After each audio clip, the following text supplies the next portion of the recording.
Alright, so I decided that it's been a while since I talked about something that I'm truly, upset and, pissed off about, and that is, all of these tournament sites, such as UMG, GB, Checkmate, whatever the fuck it is, and Outfrag.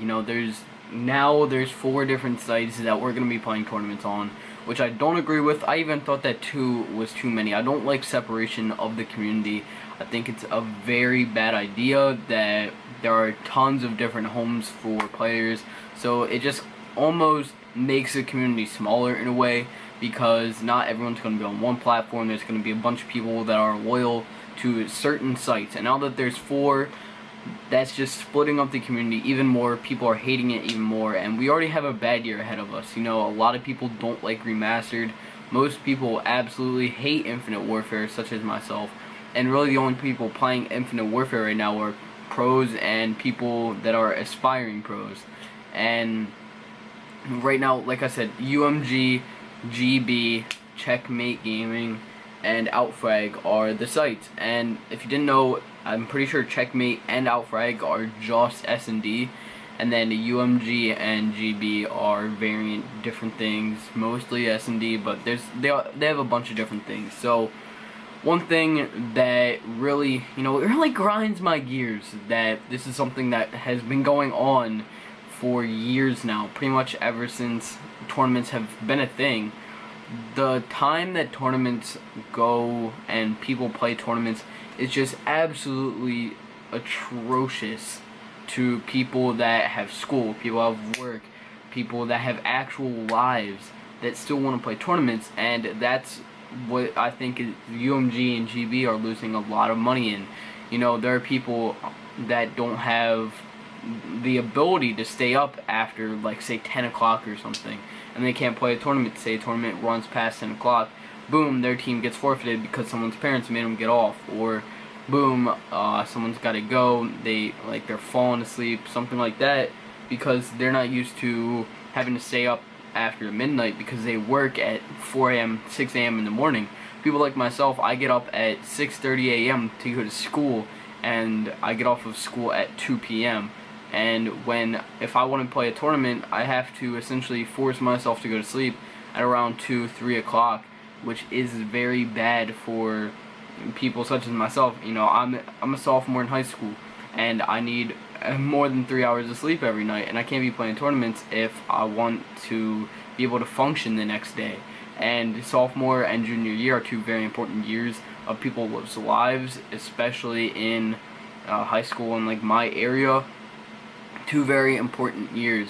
And if people around my age, the main age group of people that play tournaments and stuff, are anywhere from 14 all the way into their 20s. So most people are of the high school to college to working age, and people can't be forcing themselves to stay up hours later than they normally would just to play a tournament.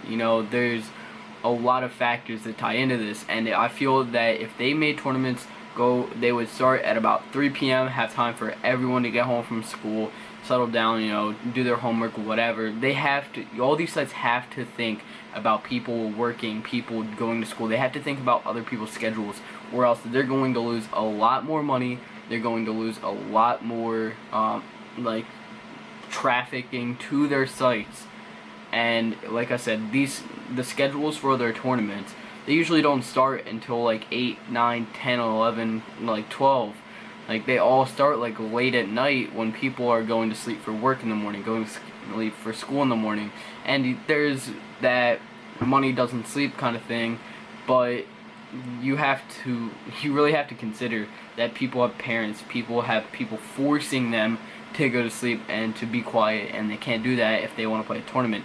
And if they, like I said, were to make tournaments go from about 3 o'clock to, all the tournaments start between 3 and end at about midnight, I think that would be a fair time for tournament play to go on. If a tournament goes on past 12 p.m.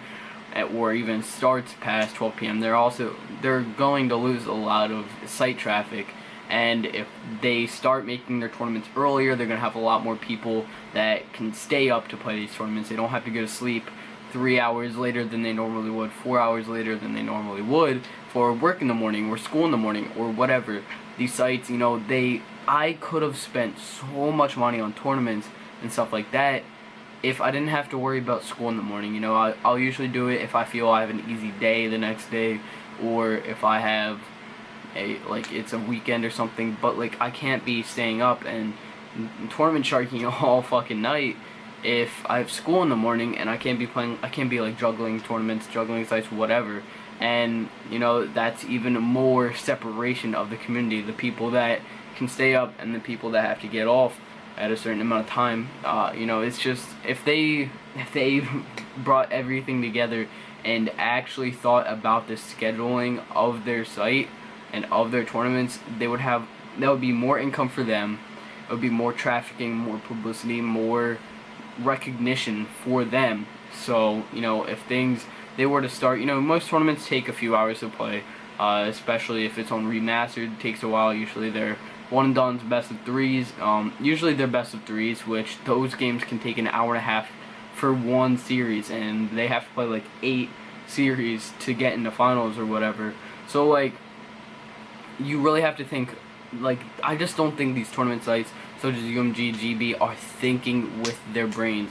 They are not thinking for the best outcome for their management and for all of just their income. They're not thinking, because if you were to have all these tournaments that more people can play, they're going to make more money. If you're forcing tournaments on people that they can't play because of a certain time restriction, they're not going to spend their money to just get forfeited in, like, I don't know, quarters, semis, or something like that. It's just absurd that they don't think about that kind of stuff, and it really pisses me off, just because I see the potential and I see the income that they could make, but they aren't thinking to make that income. You know, I'm not trying to bring like school and shit into it, like my personal life into this video. Like, I take business classes. I went all through business management last year. I'm in accounting and financial management this year, so I know pretty much, like, not everything, but I have a very basic understanding of business, work ethics, and all this kind of stuff that would go into running something such as a tournament site. And you're not going to get the kind of money that you could if you're just putting tournaments up when people are going to be restricted. My computer just timed out. But, you know, it's just dumb to me that they don't think about that. That is thousands more dollars a week. That's hundreds of dollars a day that they could be making. Like, they would almost double their yearly income if they made their tournaments earlier and more user-friendly for people that have real lives. And yeah, well, there is that argument, money, like I said, money doesn't sleep, you need to sacrifice stuff. And that's all good and all. People will do that if they have that mindset, and it's not even about that. There's certain things, you know, like, for me, my internet, it doesn't like cut off. It's a random thing. Sometimes it'll cut off, but it'll cut off at like 11 p.m. sometimes it'll cut off at like 10. And it'll last for like a half hour unless I reset my router, unplug everything from my walls, do all this kind of stuff, and it will turn on like 10-15 minutes later. But there are things like people's internet could shut out because like their parents put like a timer on it or something, or they could force them offline at a certain amount of time, and they need to be able to function the next day. And, you know, people aren't going to want to play tournaments if they are absolutely exhausted. They're not going to want to play wagers and shit like this if they're absolutely exhausted. And the best way to keep them from being absolutely exhausted, I feel, is to make your tournaments earlier on in the day. So hopefully in these tournament sites, someone sees something from one of the 4 fucking sites, which I don't agree with at all. I'm going to make a video about which one I prefer, I think is the best way to go. But hopefully this video will get shared around, and I hope people agree with me, because I don't agree at all with what tournaments are doing with the scheduling of their tournaments. So I hope you guys have a great day. Make sure to follow me on Twitter at JohnGristos. Hope you guys have a great day. And peace.